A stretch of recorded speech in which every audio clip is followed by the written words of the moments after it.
The M13b is easy to use and is insanely powerful. It has a really high rate of fire and has next to no recoil as well. In a current meta where so many guns have such high recoil, it's really refreshing to have finally come across a gun that has so little. And is actually still viable because it has a really fast time to kill and only slightly slower than the RPK, but will beat it in every other single stat going, like ADS speed and reload speed. But since it has far less recoil as well, you're going to hit far more of your shots, therefore killing your opponent first in the majority of situations. To top it all off, since the gun has such little recoil, you can stick the SC holotherm on as the optic, allowing you to see through smoke and outlining your enemies when aiming down sight. Overall, this gun is a mid to long range powerhouse on our Mazra. So let's jump straight into the best attachments for the gun. For the barrel, take the 14-inch Bruin Echelon for better recoil control and bullet velocity, making it a lot easier to hit your shots. For the tuning, go up towards recoil steadiness by plus 0.4, then left for ADS speed by negative 0.32. Now moving on to the muzzle, we're going for the Sachen Tread 40 for vastly improved recoil control, both horizontal and vertical, making it far easier to hit your shots. And if you really feel that you need a suppressor, personally I've stopped taking one as everyone is running bird's eye, and it just feels like I have a UAV up 40% of the time, and this will be the same for everyone else. So stealth has kind of gone out the window a little bit now, but if you are desperate to take one, then take the Gauge 9 mono, but just note it will have worse recoil control than the Sachen Tread 40. This is the case for all of the silencers, they're just not as good as the non-silencing muzzles. Moving on to the tuning for the Sachen Tread 40, go up for recoil stabilization by plus 0.41, and then right for gun kit control by plus 0.25. And onto the underbarrel, go for the F-Tac Ripper for great recoil control without affecting your ADS speed too much, keeping the gun more mobile than other attachments would. And then for the tuning, go up for recoil stabilization by plus 0.39, and then left for aim walking speed by negative 0.18. For the muzzle, take the 60 round mag, as this is an ammo hungry gun, so you're definitely going to need the extra bullets. However, if you do feel that you're really accurate, maybe you can go with a 45 round mag, but that's really only going to be effective in solos. But personally, I still take the 60 as I just find it's far more consistent. Lastly, onto the optic, we're going to be going with the overpowered SC holotherm, as this will give you a slightly higher zoom than the AIMO PV4 or the Chrono Mini Pro, without giving you tons of extra visual recoil like some of the higher zoom optics do, as this is only slightly higher than what the AIMO PV4 gives you. And to top it all off, it will outline your enemies when aiming down sight and allow you to see through smoke grenades as well. For the tuning, go down towards ADS speed by negative 2.03, and then right for far eye position by negative 1.5. You can see the full build on the screen now, but I've got a top 10 finished gameplay on screen now with 10 kills on the board with the M13b and the Lachman submachine gun, and this gameplay really highlights some of the strengths for the M13b, so definitely give that a watch. But if you have enjoyed the video so far, don't forget to drop a like and subscribe for more no nonsense guides.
Hostile dropping into the area.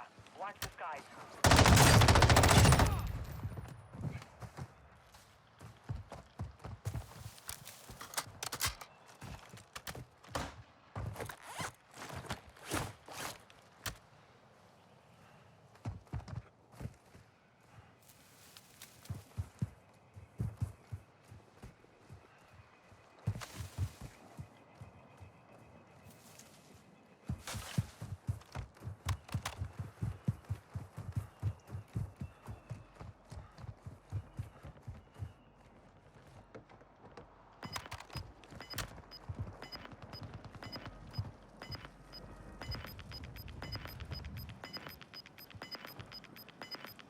Gas is inbound.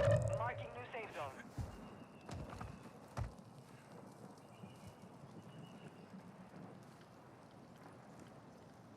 Marking hostiles.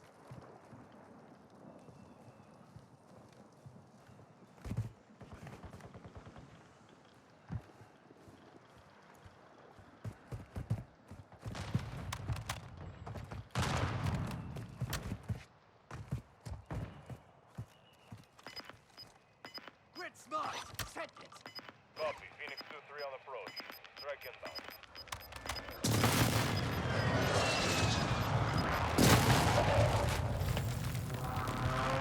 Shots missed.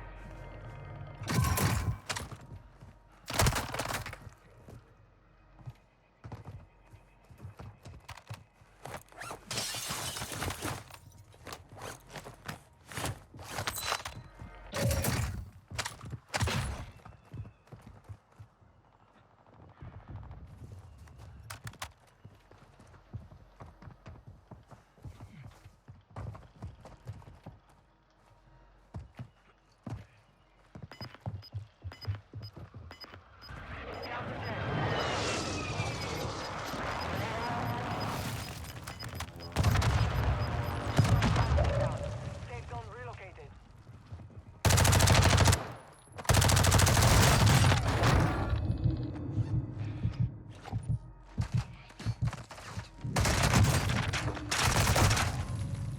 Less than 10 were still standing. You fought hard out there. Return to base when you breach. Thanks for sticking around until the end of the video. If you did enjoy it, like and subscribe for more no-nonsense guides. And if you'd like to see the best secondary weapon to pair this with, click on the video on screen now.